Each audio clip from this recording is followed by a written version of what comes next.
Hey les geeks, c'est Mathéo et Mikey et on se retrouve comme chaque semaine pour parler de l'actualité JV de la semaine avec un très joli programme avec à la fois quand même des mauvaises nouvelles mais principalement des bonnes. Mais avant ça, salut à toi et comment vas-tu? Mais bonjour Mathéo, bonjour les geeks, ça va très bien, une semaine effectivement assez chargée au niveau de l'actualité du jeu vidéo.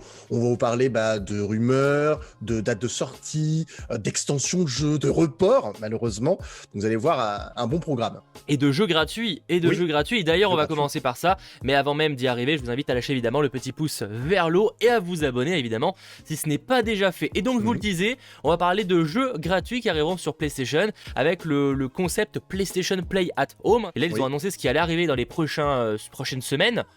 Waouh, ça donne envie, hein. Effectivement, là le PlayStation at Home, Sony envoie du lourd pour faire plaisir à l'ensemble des joueurs PlayStation. Alors il faut bien préciser que le PlayStation at Home, vous n'êtes pas obligé d'être abonné PlayStation Plus, c'est vraiment pour tout le monde. Oui. Et donc à partir du 26 mars, vous pourrez obtenir encore 9 jeux indés, et donc là des jeux indés de bonne qualité. Donc vous aurez le droit à Apsu, Enter the Gungeon, Res Infinite, Subnautica, The Witness, très bon jeu, Astrobot Rescue Mission, excellent également, Moss, Thumper, Pepper Beast, puis voilà, et donc tous les jeux. C'est déjà bien, c'est déjà pas mal. C'est déjà 9 jeux, donc c'est déjà pas mal.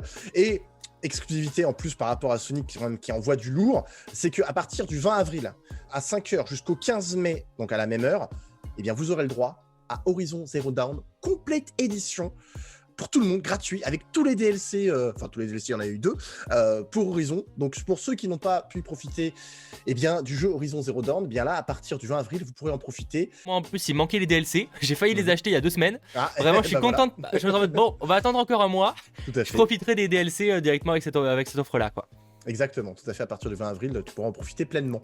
Exactement, plutôt bonne nouvelle en tout cas, pour ceux qui l'ont peut-être encore jamais fait, ça sera l'occasion, évidemment, je vous le conseille énormément. Allez, concernant toujours PlayStation qui a dévoilé des tonnes de choses cette semaine, ils ont un petit peu dévoilé quelque chose de plutôt cool concernant l'évolution du PlayStation VR. Et oui, le PlayStation VR, premier du nom, qui était très bon, qui est toujours très bon, qui fait partie des meilleurs casques, voilà, pas au niveau de la qualité parce qu'il y en a d'autres, il y a l'Oculus et puis il y en a également des plus accessibles. Plus accessibles, voilà, exactement, plus accessibles. Et donc là, Sony a dévoilé de nouvelles informations sur le prochain PlayStation VR 2 qui ne sortira pas tout de suite. Sony l'a bien expliqué, il faudra attendre peut-être 2022-2023. Mais en tout cas, ils ont dévoilé les nouvelles manettes. Donc les nouvelles manettes, comme on peut les voir, elles sont plus maniables pour les doigts. Donc il y a le joystick, il y a les touches de la manette. Il faut savoir que ces manettes, donc pour le PSVR 2, auront les mêmes fonctionnalités que la manette DualSense de la PlayStation 5.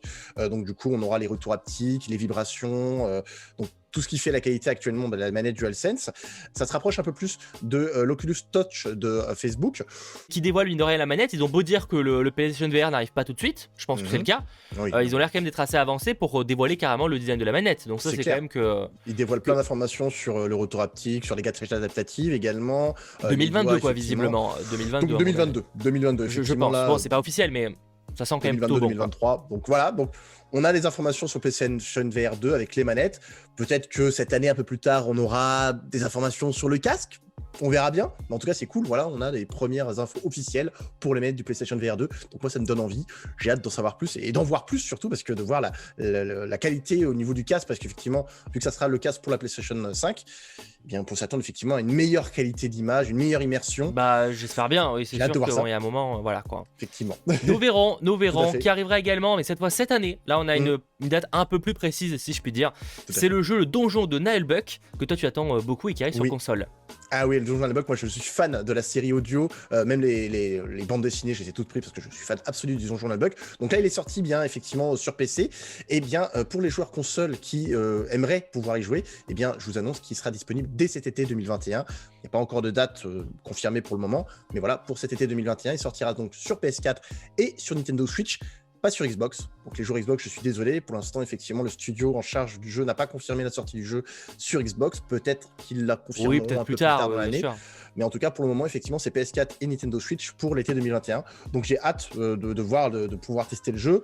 Voilà, donc c'est du RPG. C'est vraiment fidèle à la série audio, donc du Donjon de Naelbuck. Sur console, il s'appellera le Donjon de Naelbuck Chicken Edition. Voilà. Donc, D'accord, petite information. peut-être que c'est un lien avec l'univers, je ne sais pas, mais why not, why not. Bon, cette fois, alors qui n'arrivera visiblement pas en 2021, c'est pas vraiment surprenant, après le report de Hogwarts Legacy il y a maintenant quelques semaines, voire quelques mois, eh ben, Warner Bros Games reporte de nouveau un autre jeu très attendu, d'ici Gotham Knights. Eh oui, d'ici Gotham Knight, un des jeux qui avait été annoncé et que...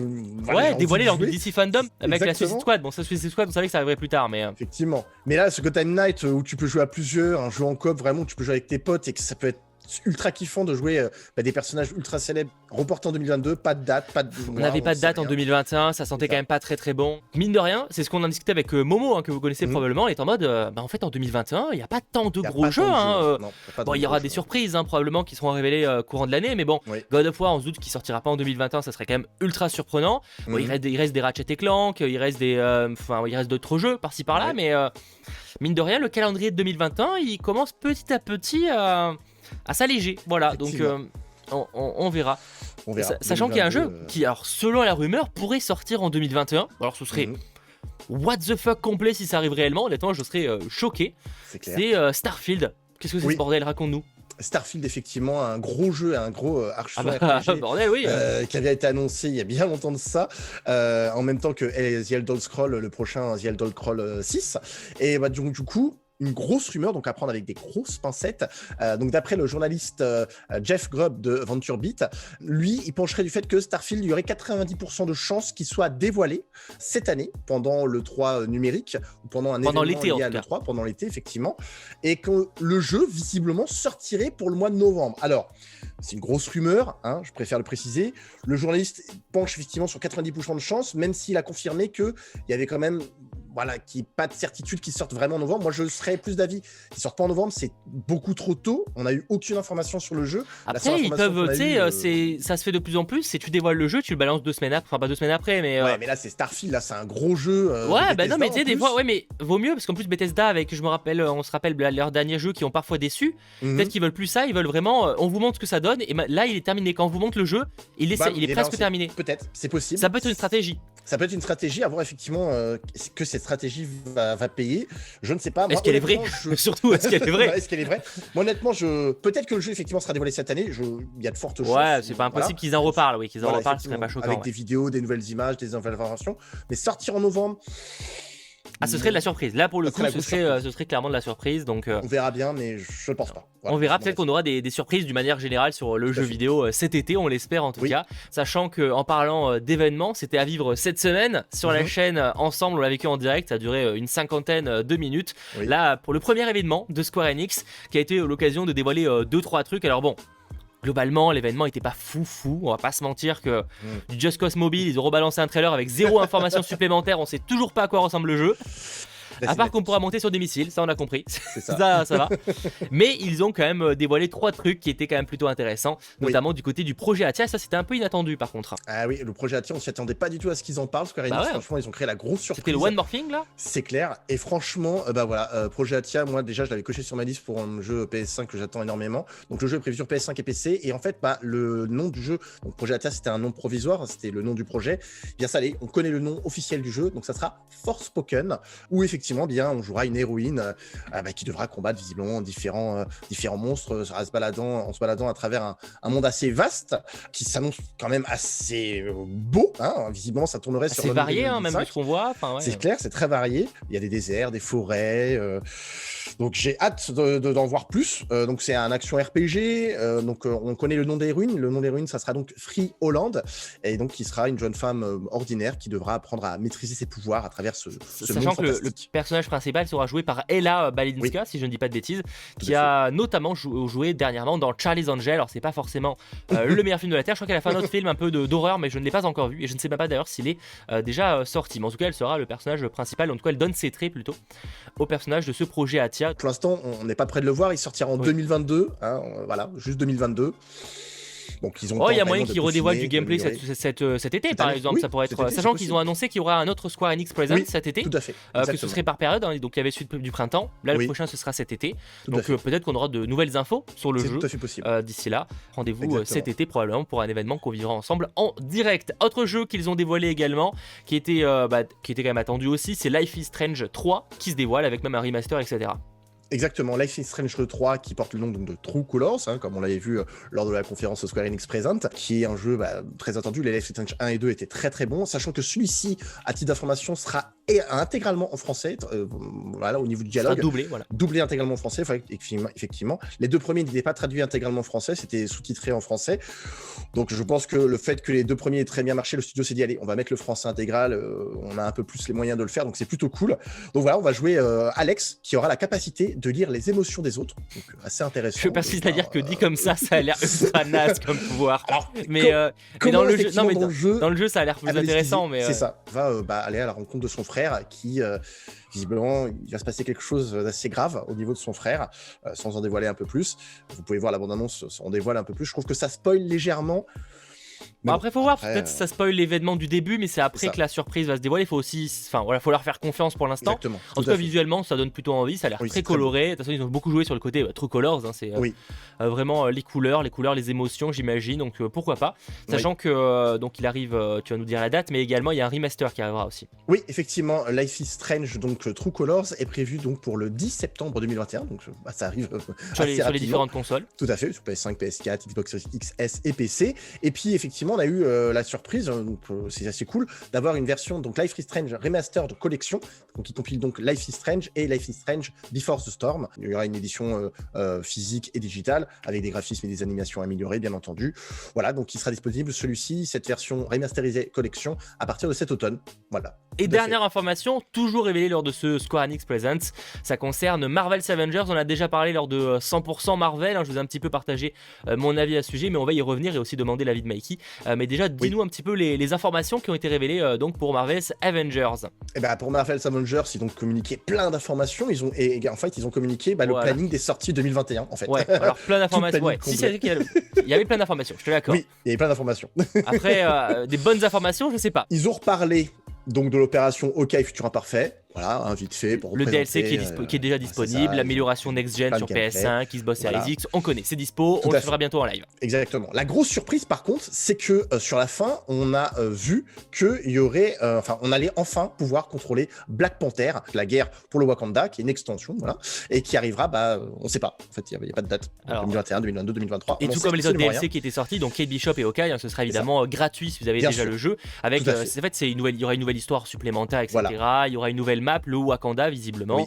Et donc on a eu le premier look de Black Panther qu'on savait arriver dans le jeu. Il avait déjà teasé qu'il arrivait. C'était d'ailleurs le dernier perso qu'on sait arriver dans le jeu, parce que Spider-Man aussi, mais on en parlera.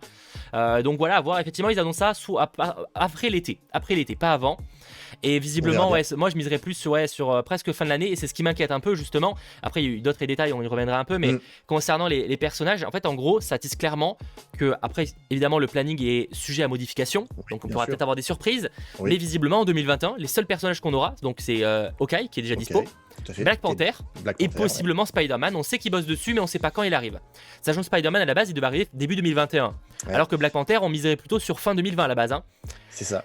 Moi, je suis en mode, en 2021, faut relancer un peu le jeu, et vous nous dites que vous pensez que 3 persos, encore possiblement 3 persos, ce qui veut dire 3 possibles histoires, parce que les histoires viennent avec les persos. Oui.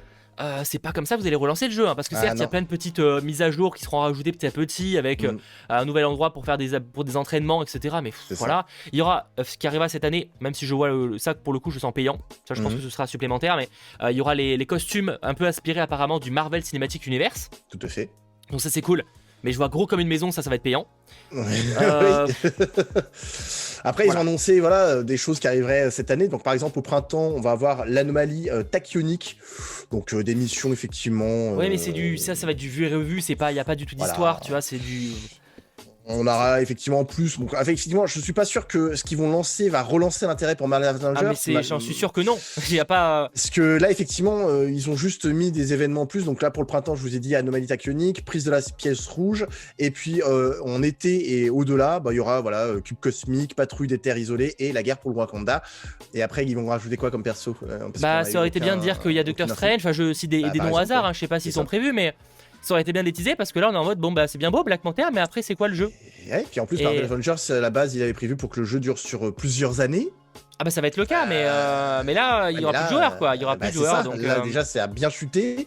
Là, moi, pour l'instant, honnêtement, ça ne relance pas mon intérêt pour revenir sur le jeu. Je ne sais pas, dites-nous en commentaire si Bah vous moi, si je continuez à fais jouer l'histoire, comme je vais faire l'histoire de Hawkeye, je vais bien aimer. Et en plus, il paraît que la mise à jour Next Gen est efficace, donc c'est Oui. cool. Ça, je vais la découvrir très bientôt sur Twitch en direct, mais même toi d'ailleurs, sûrement. On verra effectivement pour le prochain événement, pour le prochain Square Enix Present, peut-être en été, ils en dévoileront plus sur Avengers. Ah mais probablement, Marvel's Avengers. j'espère, parce que voilà, mais ça, bon, rendez-vous cet été, quoi, Tout à globalement. fait. Exactement. Et rendez-vous probablement la semaine prochaine pour plus d'actu. Alors pas forcément concernant Marvel's Avengers, mais concernant donc l'actualité Tout à JV fait. au quotidien. Merci Mikey de nous avoir partagé merci, ces de rien. différentes actualités. C'était un Merci plaisir. à vous d'avoir suivi cette émission. N'hésitez pas d'ailleurs à lâcher le petit pouce vers le haut si ce n'est pas déjà fait. N'hésitez pas également à vous abonner, à nous rejoindre sur les différents réseaux sociaux, Twitter, Facebook ou encore Instagram. Et on se retrouve du coup très très vite pour de nouvelles vidéos, mais également très vite pour de nouvelles aventures. J'avais pas de fin, mais en tout cas très vite. Passez un très bon fin de week-end et à très vite. Ciao. Salut les geeks.